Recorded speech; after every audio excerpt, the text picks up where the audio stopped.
Première question qui avait été posée dans le chat était est-ce que le PowerPoint sera disponible et les vidéos données? Alors la question est le PowerPoint indirectement oui, puisque l'ensemble des conférences ont été enregistrées et comme l'année dernière, elles seront mises en fait par présentation coupée et ordonnée. Donc ça nous demande juste un petit travail quand même de maintenance avant et elles seront mises en ligne sur le YouTube du CARI, accès gratuit.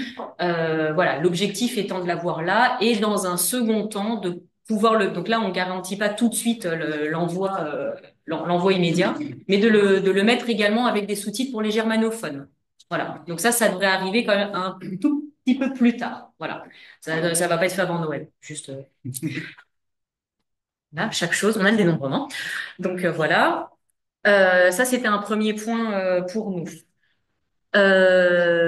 Ensuite, on va peut-être commencer un peu dans l'ordre des présentations. Il y avait une question pour Quentin qui était comment se fait-il en fait que la génétique n'a pas été un élément limitatif pour le frelon?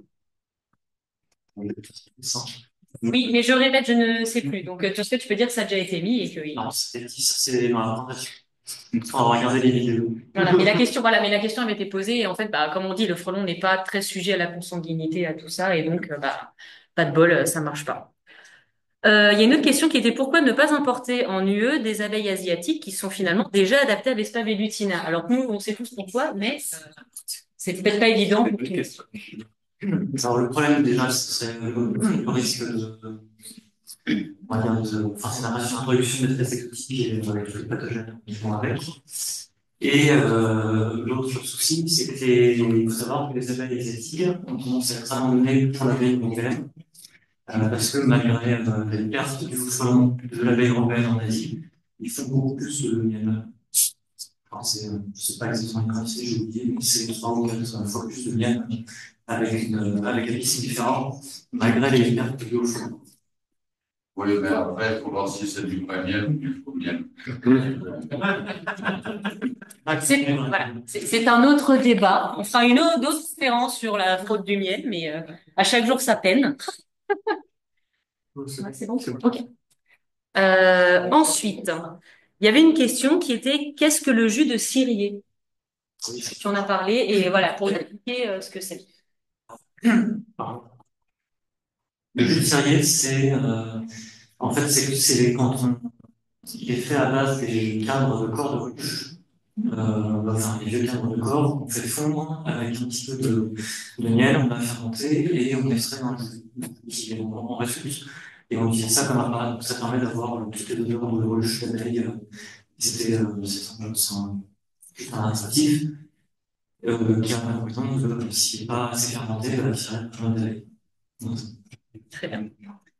Ensuite, une question qui revient sur la partie sur l'efficacité en fait du temps et de l'argent qu'on met dans la destruction des nids, où certains disaient bah, s'il faut 95 ou 95% de destruction la nationalité revient.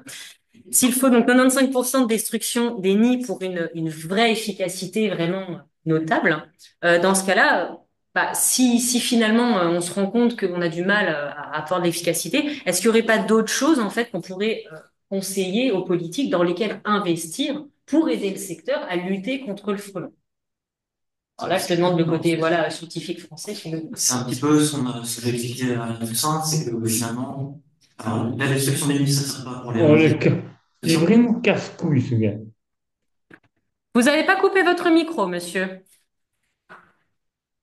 Je vous demanderai de couper votre micro, s'il vous plaît. Merci. Un peu le son du micro de Dieu. Si on peut augmenter? Pardon, c'est pareil, aussi. Donc, je disais, j'en ai parlé à Toussaint de diaporama. La destruction des nids, ça, vu la proportion qu'il faut détruire pour permettre de réguler l'espèce, elle est vraiment importante, c'est plus de 95%. Donc il faut, c'est envisageable uniquement pour essayer de réduire l'intensité de prédation sur les ruches qui sont utilisées. Donc c'est quelque chose qu'on va pas conseiller dans tous les cas, c'est pour ça qu'on conseille plutôt dans les zones où on a des densités qui sont assez faibles et où finalement ça vaut encore le coup de mettre des moyens pour trouver les nids et les détruire. Par contre, si dès qu'on arrive sur les densités en ligne qui vont être trop importantes, on va recommander l'investissement dans des méthodes de lutte qui sont difficiles de l'air, arc électrique et même piégeage de festival. Et pour vous faire un ordre de grandeur, globalement, 2 ans, enfin, il y a des revues carrément, ce qui n'est pas la totalité, mais en 2 ans, avec l'argent qu'on met dans l'investissement et qui fait tous les objets de France, bien. Ouais. Voilà.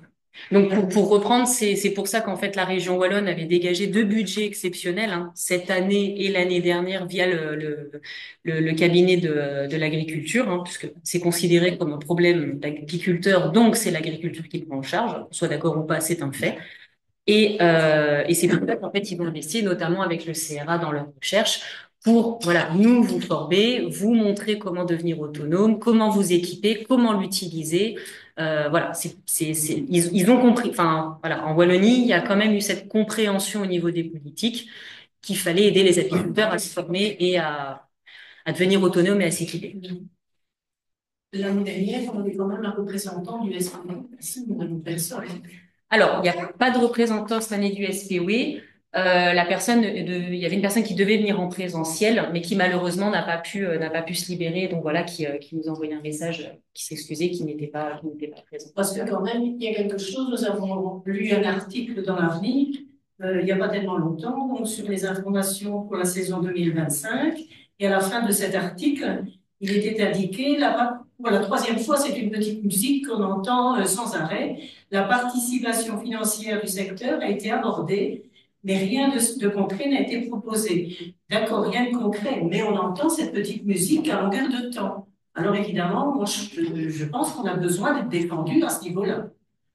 Je ne vois pas pourquoi nous, apiculteurs, nous devrions supporter en plus quelque chose qui pourrait nous pondre, malgré tout, parce que c'est comme si on disait que nous étions responsables du frelon asiatique qui arrive chez nous. On n'est quand même pas responsable. Oui, d'accord, c'est parce qu'on est en train de travailler sur nos ruchers que nous nous apercevons qu'il y a du frelon. Alors évidemment, on en parle. Plus on en parle, plus on focalise sans doute sur nous, et nous sommes responsables, sans doute. Alors, j'aimerais bien qu'on soit défendus. Je m'exprime en tant que moi, ce que je comprends, et non pas par rapport à la région wallonne, parce que je ne suis pas à la région wallonne. Par contre, de ce que nous, on a pu en voir dans des discussions, c'est que ceux avec qui on travaille à région wallonne demandent des budgets. On a fait des réunions pour négocier ces 2 budgets exceptionnels. Ça n'a pas été pondu comme ça. Et dans les autres pays, des budgets à presque, comme il y a celui-ci pour le frelon, de près d'un demi-million d'euros pour un secteur, et je dis bien secteur, non pas filière, parce qu'actuellement, la filière n'est pas... Il y a peu d'apiculteurs professionnels encore actuellement en Wallonie. Pour la taille du territoire et pour la professionnalisation du secteur, c'est assez énorme en fait. Alors, c'est jamais suffisant, ça je l'entends, on est tous bien d'accord, mais l'idée justement, là, les négociations sont parce que il y a un manque d'argent. Vous voyez, voilà, partout, même le secteur agricole est en vraie pénurie. Voilà. Et donc, ils sont en train de négocier en disant, le secteur n'est pas encore autonome, il n'est pas encore assez formé. L'idée, c'est de dire, en 2025, on a encore besoin pour peaufiner les choses, pour continuer à les former, pour les aider à s'équiper. Voilà. Mais dans tous les pays, le message global, c'est, vous avez bien vu les chiffres présentés par Quentin, c'est exorbitant. C'est exorbitant. Et donc, bien sûr, vous n'êtes pas responsable. Mais bon, comme on n'était pas responsable du Covid, comme on n'était pas responsable de plein de pathologies, malheureusement, à un moment donné, le nerf de la guerre, c'est l'argent, et donc ils en ont plus. Donc, il y a des limitations. Donc, tout ce qu'on peut nous essayer de défendre, c'est de dire, quitte à ne pas pouvoir mettre d'argent, laissez-nous au moins le temps de former correctement. Voilà. Après, est-ce que ça va passer ou pas? On l'espère, mais malheureusement, voilà. Mais on est tout autant touché par les pertes dans les colonies et tout autant dépité par ce triste constat. Qu'est-ce qui est prévu pour 2025? Apparemment, il y a combien de les articles de presse qui sont également dans les subsidiés. Pour l'instant, c'est en discussion. Parce que la plupart des intervenants faut tout subsidier, donc évidemment, le ministre de l'Agriculture. Je ne sais pas, différentes fiches de projet, à mon avis, ont été rentrées. Donc, chacun, je suppose, attend le gouvernement ou les fiches de projet qui seraient différentes. C'est pas exceptionnellement tout petit, on a des qui sont quand même, je les vois, il y a quasiment 4 personnes ici représentées. Mais qu'est-ce qui est prévu? qu'est-ce qui est prévu pour 2025 en Wallonie. Et je vous invite à aller lire le compte-rendu de la séance du 4 novembre 2024, où il y a 2 députés wallons qui ont posé des questions à Madame Perec. Et vous aurez la réponse. Je l'ai lu en diagonale parce que c'était la réunion wallonne aujourd'hui. Mais de ce que j'en ai compris, les initiatives qui étaient lancées, pour autant qu'elles étaient déjà lancées, vont continuer. Après, elles ne s'engagent pas sur autre chose. Et moi, c'est ce que j'ai lu en diagonale dans la question qui a été posée au Parlement par 2 députés wallons à Madame Dac, et c'est sa réponse. Voilà. J'attends les actes maintenant. Donc voilà, elle a dans sa réponse dans cette question parlementaire, elle a dit que normalement les mesures allaient continuer en 2025. Il faut bien se dire que c'est ponctuel. Hein. On est ici avec un financement qui est exceptionnel, qui est notamment lié au plan de la Wallonie. Et donc à un moment donné, ces financements-là, ils auront une fin. Donc c'est important à savoir au niveau du secteur que c'est vraiment des coups de pouce ici dans la lutte contre le frelon asiatique. Mais bon, là, pour l'instant, je n'ai toujours pas de nouvelles donc, du cabinet de la ministre sur la prolongation ici du plan frelon et de la poursuite des projets. Donc, on est ici début décembre. Voilà, mes collègues au 1er janvier ne savent pas s'ils vont être prolongés ou pas. Voilà, c'est la situation actuellement. Bon, quand on parle des agents de la BNF, département de l'Outre-mer, n'ont jamais eu aucune directive concernant le frelon. Déjà, pour localiser les nids et ces choses-là, ces agents n'ont jamais eu aucune directive de l'administration pour ça. Alors, pour reprendre la question de monsieur, pour que en ligne ils entendent, c'était que la DNF, donc le département de gestion des forêts, c'est ça, hein, Oui. n'avait jamais reçu de directive sur comment gérer le frelon. Sens, je pense que le problème vient que jusqu'à présent, nous n'avons pas eu au niveau du cabinet de l'environnement, c'était considéré comme un problème exclusivement apicole et donc au cabinet agriculture. Donc, je pense que c'est peut-être pour ça que dans la communication, au niveau de certaines structures, peut-être que la communication n'a pas été au niveau espéré, en fait, peut-être pour former les gens. Je pense que ça vient de là, mais peut-être c'est que localement, il y a eu des problèmes de communication. Je ne sais pas si partout au niveau environnement, il y a eu ce frein ou pas. Je crois qu'Yves, tu voulais rajouter quelque chose? Pour compléter, il y a eu aussi des argumentations entre différents niveaux de pouvoir politique dans les législatures précédentes. Leur argument était que le frelon n'était pas un problème de santé publique.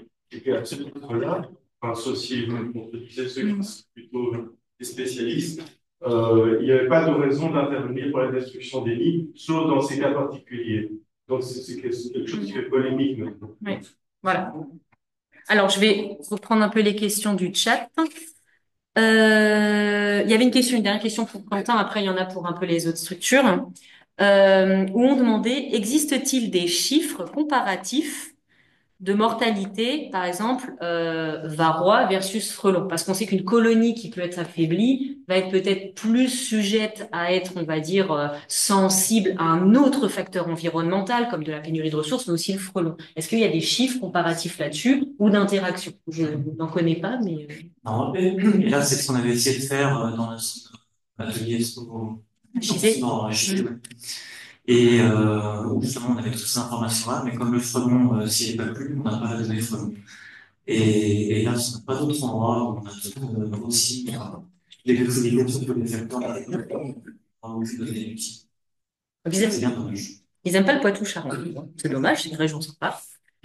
Alors, une question qu'on peut mettre peut-être pour le Cari, donc Victor, et puis qui peut être complétée par les autres, parce que c'est une question assez...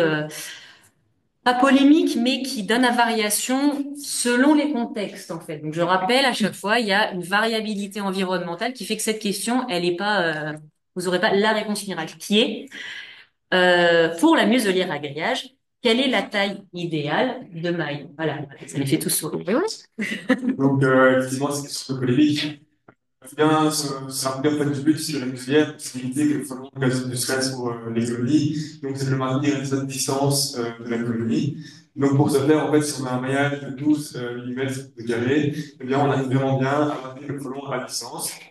Alors, certes, il peut rentrer quelquefois, mais une fois qu'il rentre dans la muselière, il n'a plus du tout l'espace nécessaire pour un comportement de chasse, un comportement de prédation qu'il a l'habitude de faire devant les colonies. Et donc, il n'est plus en prédation, et le seul truc qu'il essaie de faire, c'est sortir de la muselière. Alors, vous direz, pourquoi pas mettre du grillage de 6 mm pour vraiment empêcher le frelon de rentrer dans la muselière? Ben, c'est parce que là, en fait, c'est beaucoup plus compliqué pour les abeilles de passer à la muselière, donc elles ont du mal à sortir et à rentrer dans la muselière, et à ce moment-là, ça va être aussi ben, pour le frelon plus de facilité de chasse. Voilà. Je ne sais pas si vous voulez compléter. Juste compléter en disant que la muselière est utile que s'il y a de la prédation du frelon, parce que ça gêne quand même un peu les abeilles, donc mettez pas une muselière si vous n'avez aucune prédation. Les frelons asiatiques. Désolé Victor, je vais apporter la contradiction. Personnellement, on a testé des mailles de 12 mm et rapidement, ce qui se passe, c'est que le frelon s'adapte parfaitement à une très vite situation et on a vu des frelons rentrer dans le muselière et faire du vol stationnaire dans la muselière. Et ça, c'est une interprétation personnelle, donc je ne dirais pas que c'est la vérité, mais ma compréhension du stress causé par le frelon est à la fréquence du son de son vol.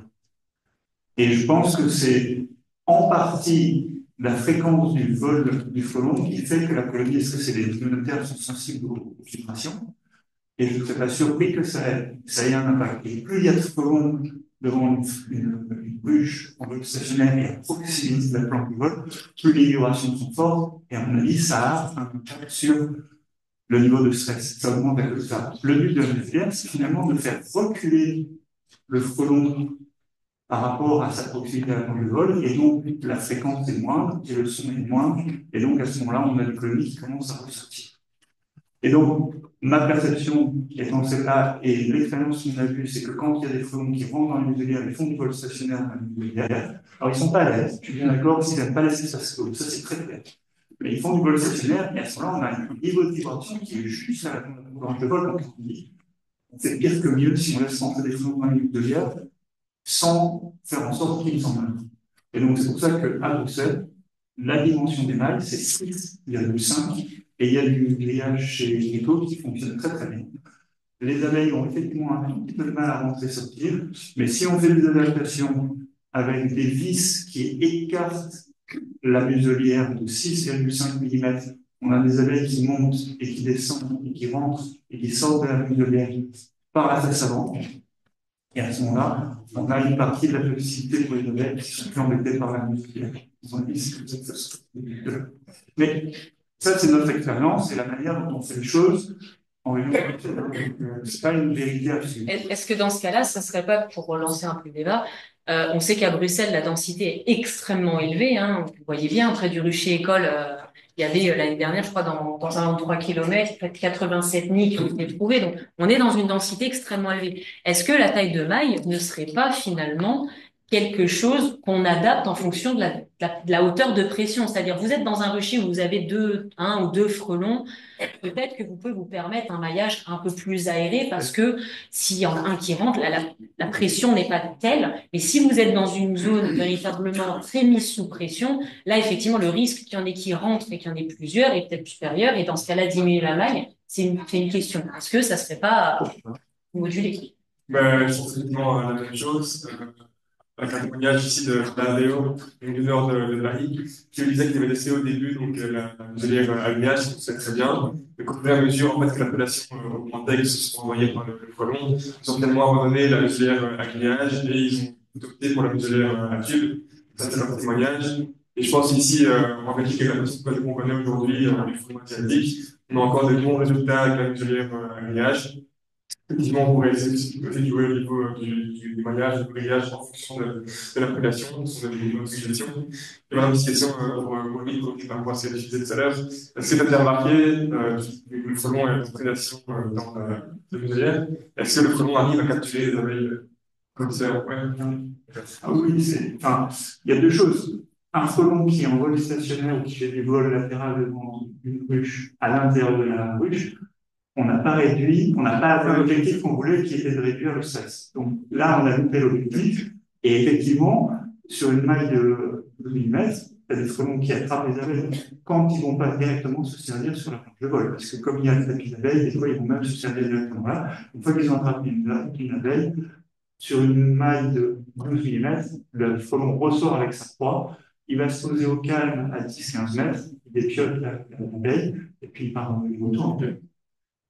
Mais ça, effectivement, c'est, enfin, moi, j'ai jamais observé ça par chez moi, mais je pense que c'est effectivement l'impression, voilà, des fois, dans l'environnement, et qu'intéressant d'avoir fait mon environnement, c'est là-dessus. Voilà. C'est voir que on va se mêler, je voulais tout ça aussi. Non, je pense que je voudrais faire une histoire du vol et la fréquence du vol qui, à mon avis, est générateur du stress. Pour ceux qui ont des planchers ouverts en dessous de leur ruche et qui laissent ces planchers ouverts, c'est le même problème parce que les frelons se baladent sous les ruches et le stress, un frelon qui vole en dessous d'une ruche, le son diffuse vers le haut et donc la vibration rentre dans les ruches. Donc s'il y a aussi une mesure à prendre, si on veut réduire le niveau de stress des abeilles, c'est de fermer les tiroirs ou d'avoir des planchers pleins pour que justement le bois empêche la vibration de passer par là. Donc, dans un marqué public, on peut aussi mettre une jupe qu'on appelle le box vide avec un lien qui permet en fait que les muselières de maintenir le frelon à distance du plancher de la ruche. Et alors aussi, beaucoup plus simplement, on essaie de pousser la végétation sous les ruches. Le rucher de la maison, c'est celui de Victor. C'est loin des broussailliers. Je n'ai jamais vu un seul frelon passer sous les ruches. C'est rempli de végétation et ça empêche aussi de rôder là-bas. On ferait la question dans 2 ans, on sera bien. Non, mais comme on dit, je pense que ce qu'il faut retenir, et c'est souvent moi ce que je dis lorsqu'on fait des formations, c'est il n'y a pas de vérité ultime. L'environnement est une boîte noire, on appelle ça en science. C'est-à-dire que c'est en laboratoire, on peut tester des choses, on contrôle 1, 2, 3, allez, à tout casser, 4 éléments conditions. Une fois que vous mettez ça en place dans l'environnement, vous vous retrouvez avec un ensemble de variables infinitésimales qui sont sujettes à variation. Donc même lorsque vous regardez, vous, avec votre œil humain, 2 cadrans, vous faites une photographie du moment, ça vous semble identique. Mais dans la réalité absolue de l'environnement, il y a forcément des choses qui sont différentes. Et même si elles sont pas perceptibles, il y a des choses qui peuvent varier en termes d'attractivité pour le frelon, en termes de détectabilité. Et ces petites choses font que on réplique beaucoup en sciences. Les gens souvent disent, bah oui, mais ils font des études qu'on a déjà faites. Bah oui, mais les résultats, regardez, ils sont parfois sensiblement différents. C'est cette variabilité de l'environnement qui fait la force de la nature, mais qui en fait sa complexité. Donc, on ne le répétera jamais assez. Testez. Vous êtes les meilleurs, en fait, acteurs pour tester ces choses-là, faire des retours. Il y a des grandes lignes à suivre. Et puis, vous adaptez, vous testez. Et dans votre environnement, vous allez voir qu'est-ce qui est le plus pertinent. N'hésitez pas à tester, à vous approprier les outils qu'on vous propose, que la science propose, pour vous regarder ce qui, dans votre contexte, fonctionne. Quel est l'intérêt réel d'une muselière à tube par rapport à une muselière grillage? Parce que c'est déplacé. Mais en fait, l'intérêt vraiment avec la muselière, c'est plutôt une observation qui a été faite, comme je l'expliquais par là en France, qui expliquait qu'eux, ils observaient en fait moins de stress des colibris, en tout cas une plus grande efficacité avec la muselière à tube que la muselière à grillage. Voilà, c'est comme ça. Comment ça s'explique Je crois qu'il s'agit de la vitesse de vol. En fait, le problème de la muselière à grillage, c'est que la neige, il faut qu'elle passe à travers les mailles.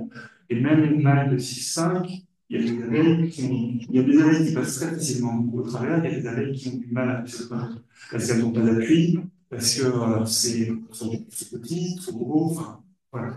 Alors qu'avec le tuyau, elle rentre dans le tuyau ou elle sort du tuyau, il n'y a pas d'obstacle. Et elle rentre dans une boîte noire ou elle sort d'une boîte noire. Et les frelons, apparemment, ne rentrent pas dans les boîtes noires. Apparemment.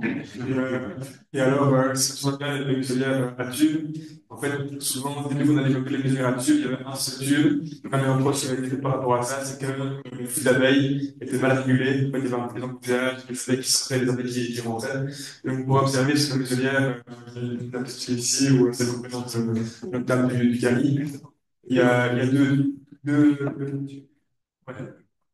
Il y a 3 tubes, il y a 2 types de tubes différents, avec les tubes en grève qui sont orientés vers le haut et les tubes fusées qui sont orientés avec son âme.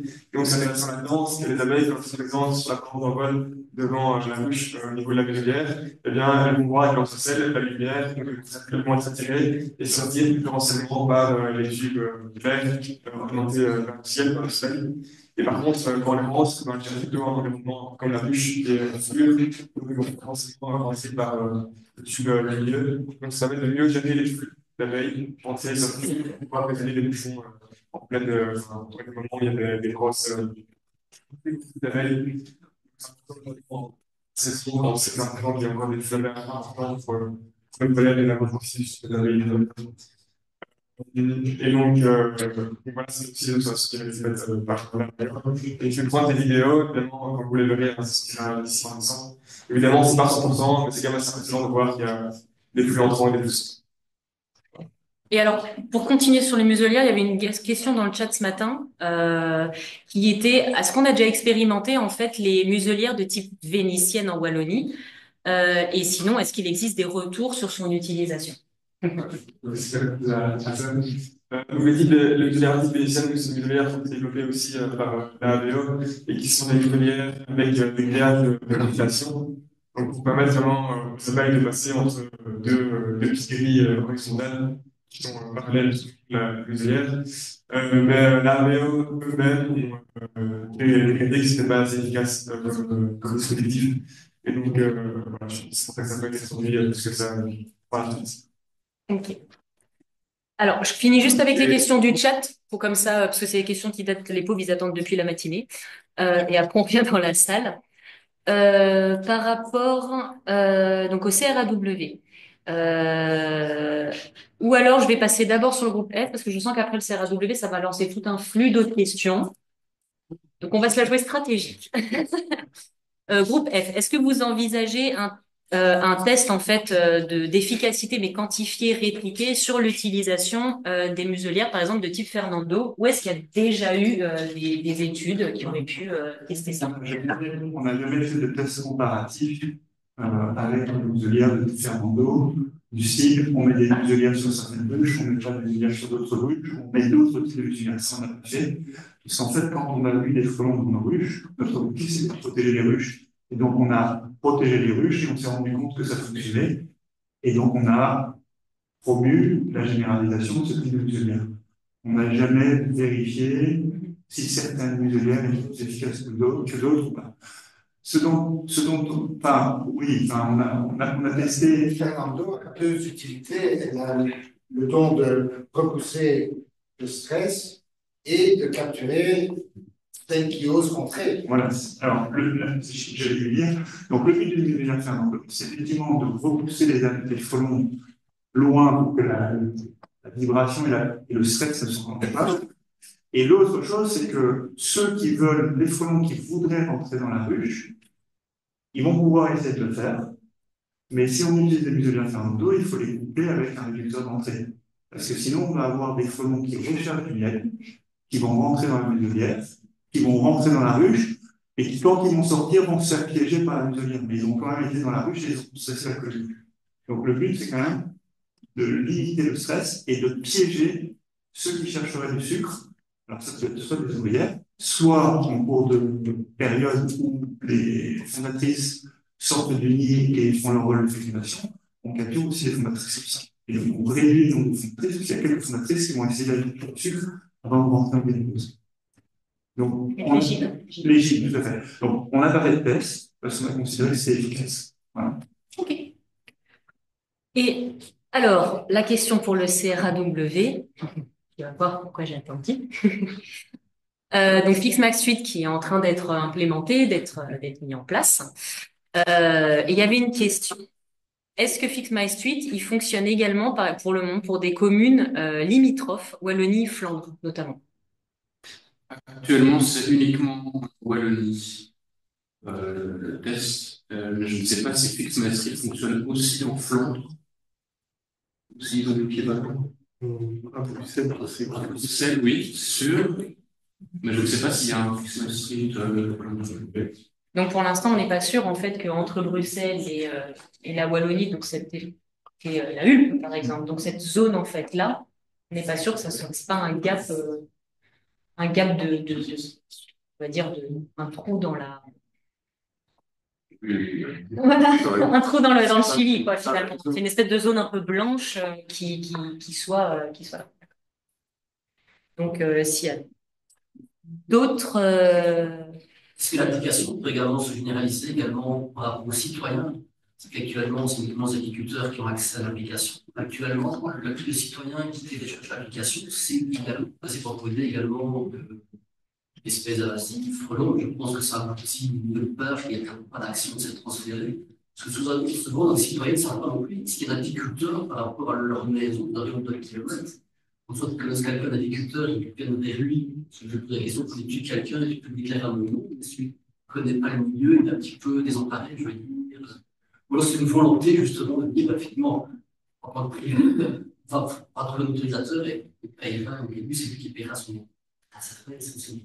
Oui, donc cette année, en fait, c'était vraiment une phase test et on n'a pas voulu ouvrir directement aux citoyens parce que voilà, c'était des nouvelles catégories qui étaient ajoutées dans l'application. On ne savait pas comment ça allait se passer au niveau de la gestion des signalements par les sections apicoles. Il faut savoir que normalement, c'est un logiciel pour le signalement de tout ce qui est problème sur la voirie publique. Et il y a certaines communes en Wallonie qui s'en servent vraiment pour faire des reportings et gérer en fait tous les incidents. Et on a d'autres, ce n'est pas encore le cas. Mais donc, à terme, ce serait idéal de pouvoir avoir l'ouverture pour tous les citoyens qui peuvent signaler justement des nids de frelons asiatiques, qu'on puisse notifier aussi tous les nids qui sont neutralisés et pas seulement par les sections apicoles, mais aussi par les opérateurs privés. Donc ça, c'est le monde idéal. On verra bien ici si le plan frelon continue à être financé, parce que ça demande en fait un encadrement. Heureusement que ici, Quentin Cizinber, mon collègue, est là pour suivre en fait tous les problèmes et essayer de gérer, mais il y a tout un suivi qui a nécessité cette année pour la réussite de la campagne 2024. Donc je me dis à vous de se lancer pour l'ouverture aux citoyens et qu'il faut bien y réfléchir. Ouais. Ok. Monsieur.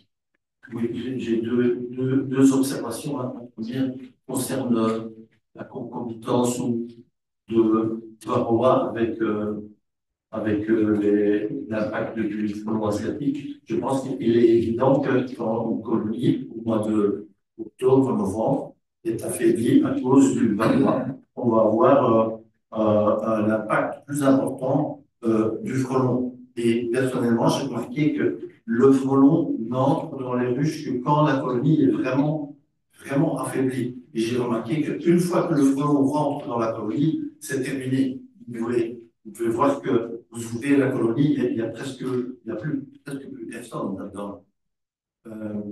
Et la deuxième observation, je semble l'avoir déjà oublié. C'est pas grave, on a encore du temps pour nous. À propos du diagnostic là, de l'impact du frelon dans la mortalité. Personnellement, j'ai perdu beaucoup de ruches l'année passée de colonies à cause de 5 nids de frelons qui étaient dans les environs.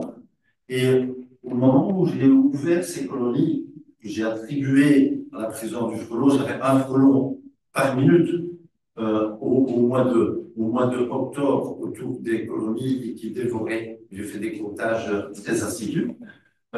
Et donc, au moment où j'ai ouvert les colonies qui avaient été affectées par le frelon, en tout cas, c'est le frelon que j'ai attribué les pertes, parce que j'avais fait un traitement anti-varroa, je n'ai pas constaté que les colonies étaient mortes de famine, contrairement à ce que Quentin avait évoqué tout à l'heure. Au contraire, j'ai trouvé des cadres pleins de miel et une mortalité importante d'abeilles dans le fond de la ruche. Je ne sais pas si d'autres ont eu des diagnostics semblants ou voilà. C'est la même chose. C'est pour revenir un peu sur le sujet du monde des comme ça. C'est pas comme ça. Vous entendez bien? Ouais. Donc en fait, c'est pour rebondir sur le sujet du varroa et du frelon asiatique. Donc en fait, le varroa, c'est très bien, c'est au corps de l'abeille. Et donc, ça permet le monde d'avoir des abeilles qui sont en bonne santé. et des abeilles de qualité. Et on sait que le corps de l'abeille, c'est super important pour avoir des bonnes abeilles d'hiver, qui permettre la bonne émanation de la colonie, surtout son bon développement entre temps. Et en fait, on peut fortement constater que le frelon asiatique, donc on sait déjà très bien, c'est pas tellement son comportement de prédation qui va impacter la colonie, mais c'est plus le stress qui va résonner à la colonie, et le stress qui va en fait empêcher la colonie d'aller retrouver dans l'environnement les ressources qu'elle a besoin pour la bonne formation des abeilles d'hiver, et donc pour la bonne formation des corps. Donc, dans les deux cas, que ce soit le varroa ou que ce soit le frelon asiatique, on a un impact sur la formation des abeilles d'hiver et la formation des corps. Donc, sous les figuiers là, vous avez trouvé vos colonies qui sont en fait pas mortes de faim, mais typiquement, en fait, une colonie qui n'a pas su constituer un stock assez conséquent d'abeilles d'hiver, avec un problème conséquent passé l'hiver, et donc il n'a pas eu les ressources métaboliques nécessaires pour pouvoir se chauffer, enfin, faire ce qui est nécessaire et passer l'hiver correctement avec un colonie. Et ce que j'ai compris de l'explication de Sylvain, c'est que quand les abeilles ne sortent plus, la population augmente parce qu'il n'y a plus de butineuses qui sortent et donc elles restent à l'intérieur. Elles vivent plus longtemps, si j'ai bien compris, hein, et donc elles consomment leurs ressources. Alors, ça, c'est une des possibilités, mais l'autre possibilité, c'est que si la colonie rentre en stress et qu'il n'y a plus d'abeilles qui sortent, il n'y a plus d'entrée ni de pollen, comme vient de l'expliquer Victor, et donc plus d'entrée de pollen, pas de constitution de corps, pas de constitution d'abeilles d'hiver. Donc, on a des colonies qui sont pleines d'abeilles, mais qui sont pleines d'abeilles d'été, et donc qui ont une durée de vie limitée. Ça, c'est la première chose. L'autre chose, c'est qu'à partir du moment où la colonie rentre en stress et que les colonies et les abeilles ne rentrent plus et ne sortent plus d'entrée de nectar, plus d'entrée de pollen, la reine s'arrête de pondre. Alors même si la ponte n'est pas très conséquente sur la fin de l'automne ou pendant l'automne, c'est quand même encore des cohortes d'abeilles qui sont des abeilles, a priori, des abeilles d'hiver.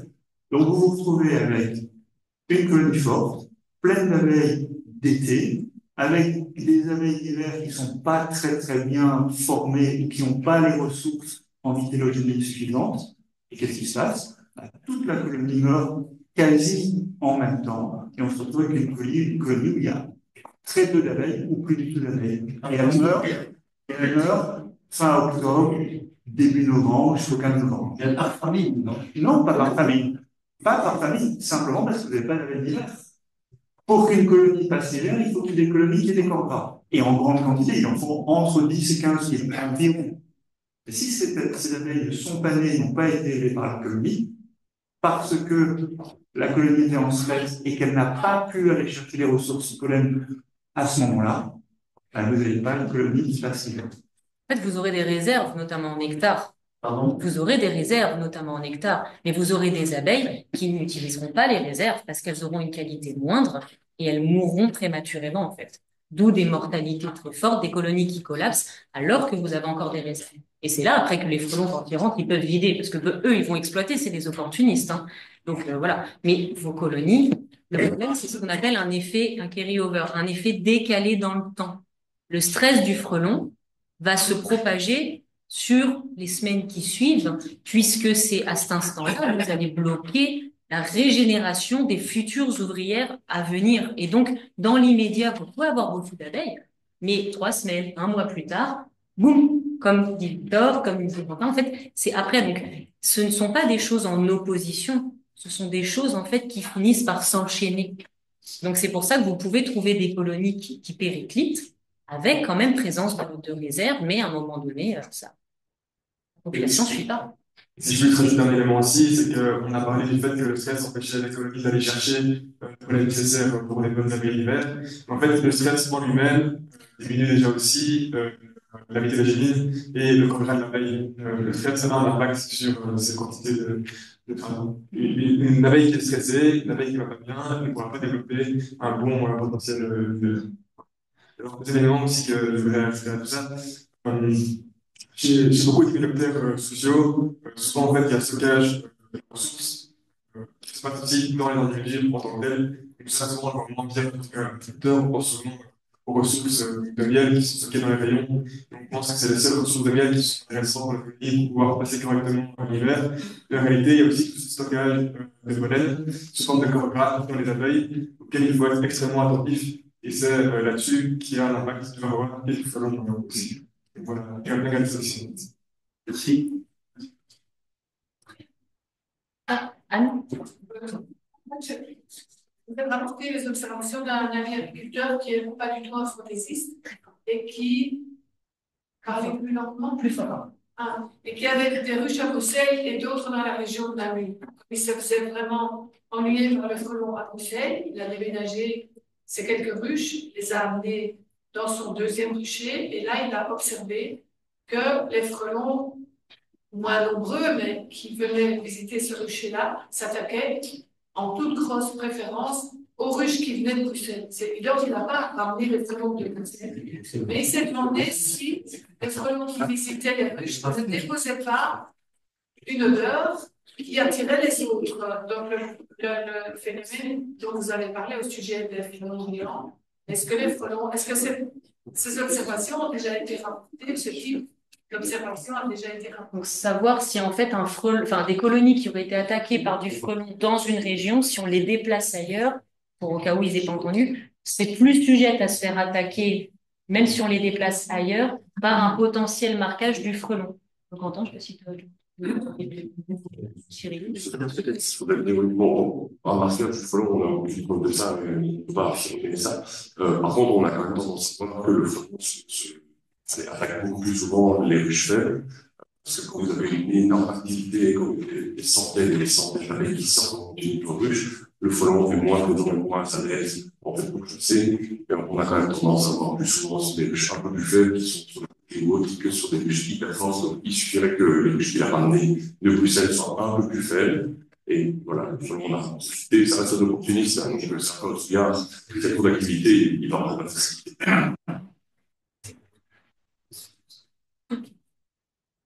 Je vais revenir sur l'application Fix My Stream. Donc, lorsque Annie a été signalée et qui correspond à vos critères, qui intervient pour neutraliser ce prix? Ça va être la section apicole de la région en fonction de la commune. Donc, au tout début de la présentation, je présenterai une carte. C'est ce que je voulais entendre dire, mais est-ce que, en cas de non-intervention de la section apicole, est-ce qu'on a possibilité d'agir? Vous allez dire que c'est la section de la commune n'a pas fait action avec eux? Oui, c'est ça. Tout à fait. Vous me contactez et je vais les appeler pour savoir où il y a un couac. Peut-être que la communication de leur côté n'est pas passée. Et essayer de régler le problème comme ça. Et parce que je fasse appel à une section voisine pour venir en aide. Ça va. Monsieur? J'ai entendu que les grands ruchers en France, plutôt que de mettre des museliers à chaque ruche, ils entouraient le rucher d'un grillage. Et donc, moi, j'ai fait ça autour de mon rucher, j'ai mis un mètre, un treillis, avec...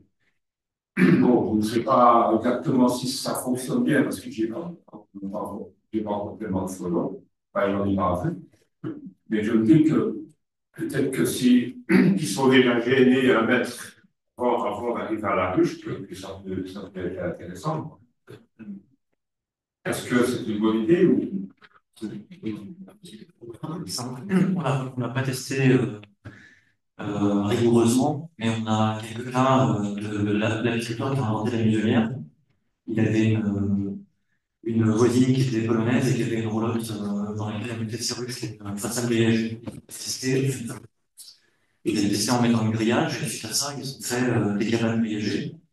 Vraiment plus dur, hein, pas juste un grillage posé dessus. Et ça marche bien, par contre, il faut que les grillades soient vraiment fines. Hein. Je crois que faut vraiment pas dépasser 6 mm, parce que sinon il faut vraiment et que ça à l'intérieur. Et l'autre chose, c'était, il y a la problématique des mâles. Quand il y a des mâles, il faut trouver un moyen pour que la puisse partir. En Espagne, c'était juste les ouvertures qui pouvaient rajouter un peu plus. Mais globalement, c'était assez longtemps, mais on peut pas tester plus que ça. alors, en fait, Fernando, la muselière Fernando est une adaptation d'un rucher couvert par des filets de pêche à la maille de 5 mm par un apiculteur du nord de l'Espagne. Et Fernando a adapté ce rucher couvert à la taille d'une ruche et il l'a appelé la muselière Fernando. Mais au départ, c'était donc un rucher couvert par des mailles de filets de pêche. Je veux bien rebondir sur ce qu'il a dit. C'est sûr que ça fonctionne bien. J'ai vu Michel Claret, c'est au premier rang qu'on justement un rucher entièrement grillage. Ce qui est important aussi de oublier, c'est que ça gère le grillage. Donc il faut une courte période de prédation pour pouvoir enlever ce grillage et pouvoir faire une ouverture dedans. Donc Michel a justement créé une ouverture. Quand on est hors des périodes de prédation, voilà, ça permet aux abeilles de sortir, de rentrer sans problème et de refermer. Sinon, vous avez toute l'année, entre guillemets, une gêne occasionnée par ce grillage. Voilà, si vous pouvez faire cette petite adaptation, je pense que c'est efficace, mais on n'a, nous non plus, pas de preuve scientifique de ça. Oui, c'est bien parce que ça les gênait déjà un peu, même si après il y a une vie. C'est même pas ce que vous avez. En théorie, on ne le met que si on a de la prédation. Donc, avoir un grillage 365 par an, ça n'a pas d'intérêt. Quand vous avez des ruchettes, par exemple, c'est des mini plus. On s'envole toujours vers le haut et on peut garder une trentaine de centimètres en bas pour les permettre de rentrer dans la cage. Et quand ils s'envolent, ils auront tendance à toujours s'élever et se faire piéger dans le labyrinthe qui a été installé pour les faire finir dans une bouteille.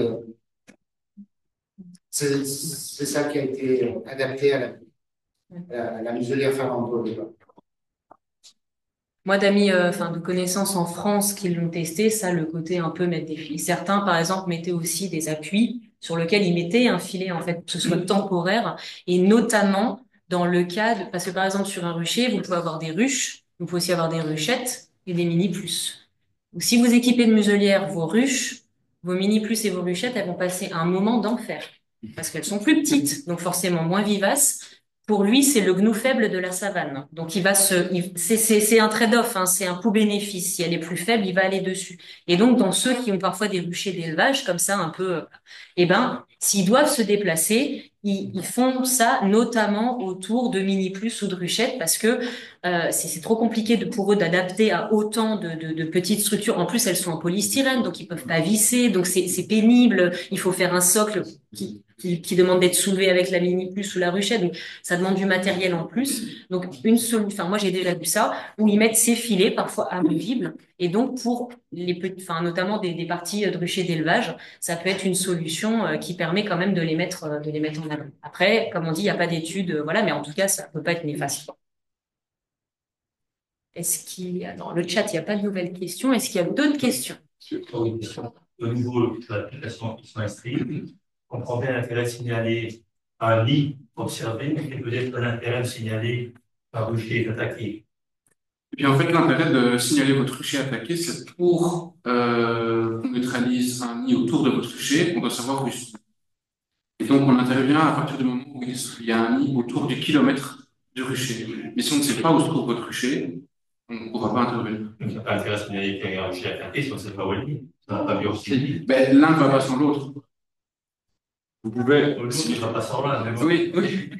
L'un va sans l'autre. Oui, mais l'intérêt de vous en tant qu'apiculteur, ces données, ce qu'il faut savoir aussi, c'est qu'elles sont privées. Elles ne sont pas publiées à tout le monde, même dans la phase de test pour le moment. C'est uniquement la personne qui gère la plateforme de séquencing de votre région qui peut voir où se trouve votre rucher et lui seul pourra dire OK, ce nid intervient à votre rucher. Oui, c'est une donnée qui est privée et qui est confidentielle. Donc, si un nid est signalé quelque part et que je le mets en rapport avec ce nid attaqué, c'est la personne, le manager de l'application qui va faire la relation avec votre rucher déclaré et le nid qui a été déclaré dans l'application. En France, Quentin et Quentin disaient également que les utilisateurs avaient ce qu'on appelle des certifs biocyniques. On voit de plus en plus section qui commence à neutraliser pas mal également d'utilisateurs professionnels, ce qui à terme présente d'arriver également pour priver le secteur ou Vous avez également une certification de type certifié aussi, pas du tout, parce que c'est, bien que le produit apparemment n'est pas si nocif que ça, je ne sais pas. Vous savez comment? C'est ça, c'est Oui. Donc la question portait en fait sur le certificat biocide, qui est une obligation en France pour se procurer des biocides. Il faut savoir qu'en Belgique, on est en retard à ce sujet. Il y a dans les projets de mettre en place un certificat biocide pour se procurer notamment le permasdé ou d'autres produits à base de périphénoïdes qui servent en fait dans la lutte contre le frelon asiatique, mais aussi contre les guêpes. Donc, à terme, il faut s'attendre à ce qu'il y ait en fait une formation et un examen pour obtenir ce certificat aussi, un peu comme pour les agriculteurs qui sont obligés d'avoir une phytolicence pour acheter des pesticides à usage agricole. Mais pour l'instant, il n'y a pas d'obligation. Je suppose que ça va arriver dans les années à venir. Mais ça dépend donc du SPF, Santé publique et environnement, qui conditionne la mise sur le marché donc des biocides. Il faut bien faire attention que les biocides qui sont utilisés dans la lutte contre le frelon asiatique soient autorisés. Lorsque le produit est autorisé en France, on peut l'utiliser en Belgique. Pour la terre de diatomée, par exemple, on a eu en fait une exception cette année pour l'utilisation pendant quelques mois de la terre de diatomée. On verra bien si ce sera renouvelé ou pas, parce qu'il faut savoir que chaque produit fait l'office d'une demande par la firme pour l'agréation sur le marché. Mais la terre de diatomée, elle est vendue en Belgique. Oui, donc, mais l'usage neutralisation frelon asiatique n'est pas repris. Vous pouvez l'utiliser assez dans votre poulailler, mais vous ne pouvez pas l'utiliser pour neutraliser normalement des frelons asiatiques. Oui, mais donc si vous avez un accident en neutralisant avec de la terre de diatomée, on vous reprochera d'avoir utilisé un biocide qui n'était pas agréé. Voilà. On ne dit pas qu'on est pour la démarche, qu'on relève des faits. Oui. Voilà. Autre nuance, voilà. Ça évite des dérives. Voilà, en fait, c'est du principe de précaution, pur et dur. Voilà, excessif, justifié, c'est en débat. Ils veulent s'assurer que les produits qui soient commercialisés soient efficaces. Parce que c'est ça aussi le problème. On pourrait vous commercialiser de la terre de diatomée, mais on voit qu'il y a déjà des différences au niveau centre des origines, aussi dans les conditions d'application. Donc, il y a sans doute un cadre à mettre sur l'utilisation de cette terre de diatomée. Et si j'ai un bien porté d'homme, je préfère qu'on le neutralise avec un périphénoïde qu'avec de la terre de diatomée au niveau de la vitesse de neutralisation. En France, ils ont également testé également sur les canaux télescopiques. Justement, c'est pas toujours évident de doser effectivement, par exemple, de 40 grammes, entre 20 et 40 grammes. Bon, des fois, je me dis un peu plus, justement, c'est pas vraiment, c'est de la poudre d'environ. Et bien rentrer dans le nid, sauf qu'en voit petit fumage, au blanc, on est sûr également que ça doit consommer. Il y a également ce qu'on appelle le piton, ce système également sous pression, je pense qu'on est sûr vraiment que les 20 ou 40 grammes sont injectés sous pression. Est-ce que votre retour par rapport à ce que notre vidéo, comme Étienne, là, sachez, je ne sais pas si. Donc, je n'ai jamais vu ce système. J'ai vu des systèmes à cartouche, en fait, où on met une quantité de poudre dans une cartouche au bout de la perche pour l'injecter directement. Le seul problème, c'est que si on est à 20-30 mètres et qu'on a un problème, que le produit ne se disperse pas correctement dans le nid, on est obligé de tout redescendre et de réinjecter en fait la poudre. Voilà. C'est exactement ce que je voulais dire. Oui. Mais il y a encore du travail à faire sur la méthode de neutralisation et je pense qu'il n'y a pas que la Belgique, il y a d'autres pays européens qui sont confrontés à ce problème et je m'attends à ce qu'il y ait des nouveaux systèmes qui arrivent sur le marché. On parlait aussi de la vapeur.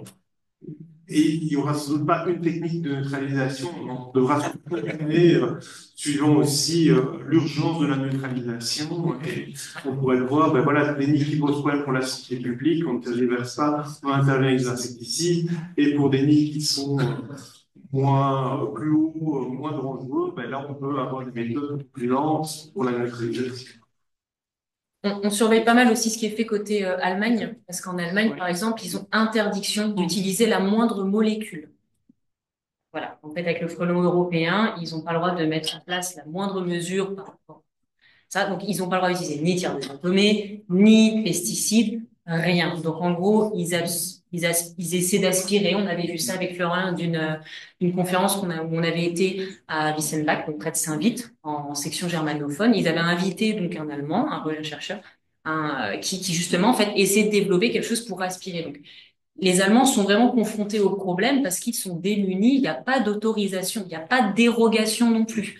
Donc, des pays comme ça vaut le coup en fait de garder un peu une sentinelle de recherche, ce qu'on fait, parce que justement, bah, eux, ils sont un peu en train de se lancer sur l'innovation, parce que justement, ils ont pas en fait notre possibilité d'utiliser des molécules, qu'elles soient autorisées en bio, en non bio, en ce qu'on veut.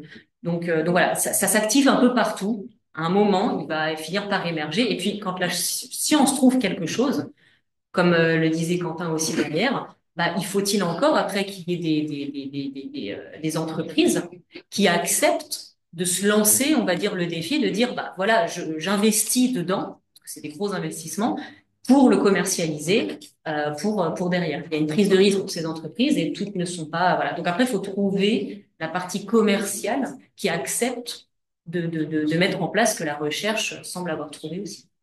Tu voulais rajouter? Oui, juste. Quand on parle aussi du fait d'adapter le matériel et la technique, on utilise des matériels qui ont été créés pour les stratégies de radiation. Ici, il n'y a pas du tout la même proposition que la terre du Dasmé. On a eu beaucoup plus de problèmes de bourrage. On a eu des tuyaux qui sont pas ensemble, qui sont en fait restés tout blancs, qui sont en train de se toucher, même chose avec les clignons. Donc, le terrain n'est peut-être pas parfaitement adapté encore à l'utilisation de la terre du Dasmé. Et la terre du Dasmé, bien sûr, son ennemi premier, c'est l'humidité. Et voilà, on a aussi des bonbonnes où la terre du Dasmé, c'est encore quelque chose qui doit être vérifié. Peut-être que la section des tuyaux doit être améliorée ou autre, mais on a eu plus de problèmes avec la terre du Dasmé qu'avec la insecticide. Sachant que ça a été testé pour l'instant que cette année et selon l'IRM, on est quand même dans la deuxième année de record, tout record confondu depuis plus d'un siècle, d'humidité. On en est au 14e mois consécutif où on a plus de pluie que la moyenne. Donc niveau humidité, là on peut dire qu'on est dans l'outlier bas, on est dans un cas extrême en fait. Donc en fait on peut presque dire qu'on a testé la terre de diatomée en conditions extrêmes. Donc le peu qui fonctionne, on se dit que si on a une année comme 2022 ou 2023, ça peut fonctionner. Mais là cette année on a vu le cas, voilà, pour nuancer le cas extrême de complications.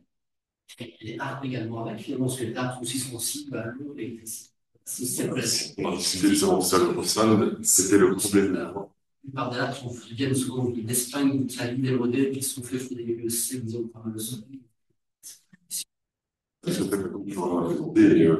un des problèmes, ça, déjà, on n'a pas la même tomophone qu'en Espagne, sur la culture, en plus, on n'a pas le même climat, et voilà, on a eu des bouchées à là, toutes les bouchées, le frelon ne tournait même pas dans le bac, on a eu des jours, comme on disait tout à l'heure, à 8 h du matin, le frelon est là, mais en Belgique, à 8 h du matin, s'il fait ouvert, le soleil ne fonctionne pas. Donc voilà, c'est encore des choses qui doivent peut-être être adaptées. Il y a des systèmes qui existent sur batterie, et donc on va pas accrocher sur la batterie pour avoir une tension continue, peu importe le moment du jour ou de la nuit. Mais pareil, on ne peut pas avoir une tension continue la nuit. C'est dangereux. On a déjà eu des oiseaux, des chauves-souris et autres. J'ai entendu un monsieur qui m'a dit qu'il y avait un renard qui est passé par ça, et qu'il l'avait détruit. Voilà, parce que je ne peux pas non plus laisser une tension continue jour et nuit sur la Donc voilà, il y a des adaptabilités qui doivent être faites. Sur les arbres de Saint-Denis, ils ont pensé à tout ça.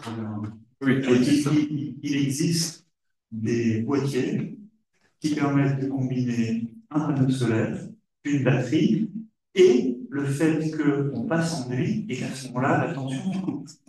C'est un tout petit peu plus cher, mais ça existe. Donc, ils ont pensé à ces options-là, ils ont pensé à ces fonctionnalités-là et elles fonctionnent. Il faut simplement mettre le prix. Voilà. Et pour les vidéos Camille, on va aussi avec la harpe. Il y aura aussi un classique, pour avoir l'attention qu'on veut, le kit horloge. Voilà, ce sera aussi fini sur YouTube. Vous allez avoir ça chez vous. Pour moins cher. Mais bon, ça résout le problème de batterie, ça résout pas le problème d'humidité de la Belgique. Ouais. D'autres questions? Oui, j'ai lu dans des études récentes que les frelons détectent les sources de nourriture de manière olfactive.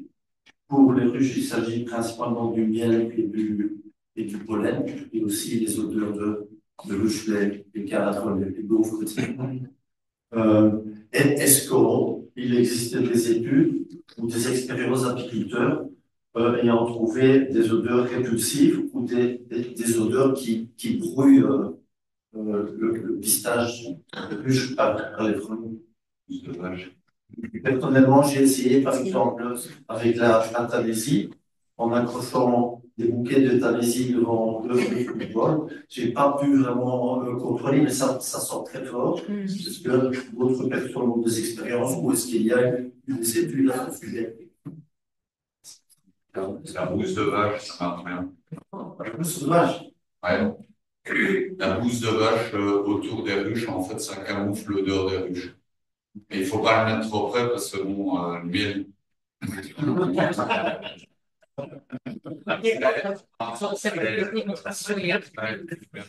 Oui, alors la question était de savoir s'il y avait des odeurs répulsives qu'on pouvait mettre dans ces ruches pour éviter que le frelon asiatique vienne prédater les ruches. Dans le public, il y a eu des bousses de vache qui ont été proposées. Et effectivement, il me semble qu'il y a des abeilles asiatiques qui vont mettre des excréments sur leurs ruches pour éviter et cacher les odeurs. Et c'est encore une autre espèce. Ouais, c'est les odeurs de marquage. Quand les frelons géants marquent les ruches, ils vont retrouver cette odeur de vache. Mais voilà, elle ne recouvre pas entièrement la ruche de ça. Je suis pas sûr que ça camoufle totalement. C'était sur Saurore. Ouais, c'est ça. C'est, vous savez, l'espace Saurore là qui vient d'être vu. Donc, Quentin en parlait tout à l'heure. Donc, ce nouveau frelon géant qui est du même clan en fait que Vespa mandarinia, différent d'après sous-branche. Il a évolué un peu comme mandarinia, d'où un venin un peu plus similaire, un peu plus problématique. Et il a, c'est ça, il y a quelques études, moi j'en ai vu deux recherches dessus, où il parlait justement de ce marqueur avec une odeur de fesses, donc voilà, pour ça. Voilà. Mais après, c'est sur Sauron, parce que sur Bellutina, et avec nos abeilles à nous, ça peut marcher de manière plus forte, sans parasiter, sans donner un petit fumet au miel. Voilà.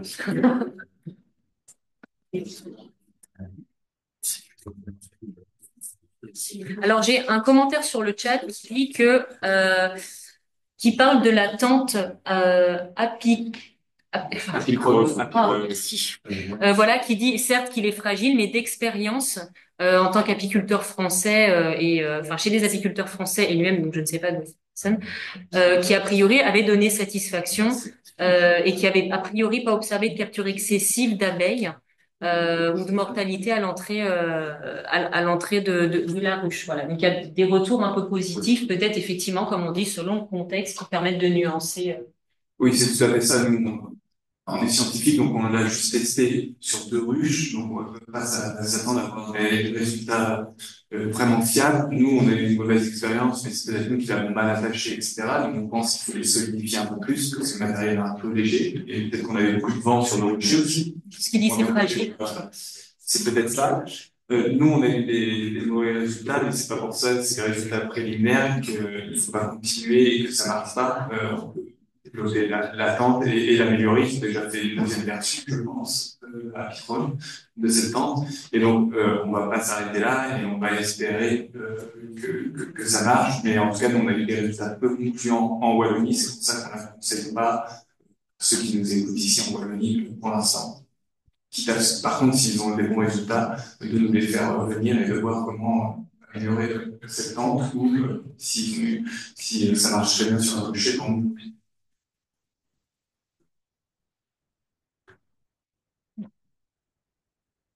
Est-ce qu'il y a d'autres éléments?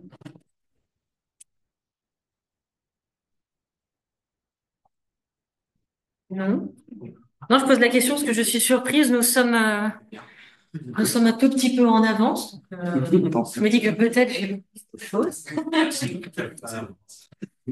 Voilà, donc bon, dans ce cas-là, on va tout doucement clôturer. Je voulais remercier quand même les gens qui sont venus, qui ont fait le déplacement pour venir avec nous ce dimanche, les conférenciers aussi, qui sont venus présenter les différents aspects de leur travail. L'équipe du CARI aussi, hein, voilà, Victor, Dorian, notamment, qui sont venus ce matin pour organiser tout ça. La région wallonne qui nous a quand même, qui subside pour tout le CARI et tout le CRA, en fait, ces études-là, hein, on est sur quand même des actions possibles grâce au financement exceptionnel déboursé pour le secteur. Voilà, donc comme je vous disais, on fera voilà, on scindra les vidéos, donc ça sera plutôt, je pense, pour début 2025, en janvier, pour mettre les vidéos en ligne, faire une petite synthèse des questions-réponses qui a eu lieu. La table ronde sera tout de même également disponible en vidéo, mais voilà, si on veut une synthèse un peu des éléments écrits, elle sera disponible aussi. Et puis après, voilà, appel aux germanophones pour nous aider à faire la traduction des sous-titres parce que eux aussi font partie de la région wallonne et sont souvent laissés pour compte. Donc ça me tient particulièrement à cœur, moi en tant qu'expatrié autre langue, à ce qu'on les intègre d'un point de vue linguistique dans la région. Donc s'il y en a qui sont bilingues en allemand, moi, je suis bilingue, mais pas allemand. Donc voilà. Donc, en tout cas, ça viendra en janvier, début février pour ça. Et merci aussi à ceux en ligne qui ont eu le courage de suivre ça en visio. C'est pas toujours, c'est parfois long en visio. Et voilà. Et à bientôt. Merci.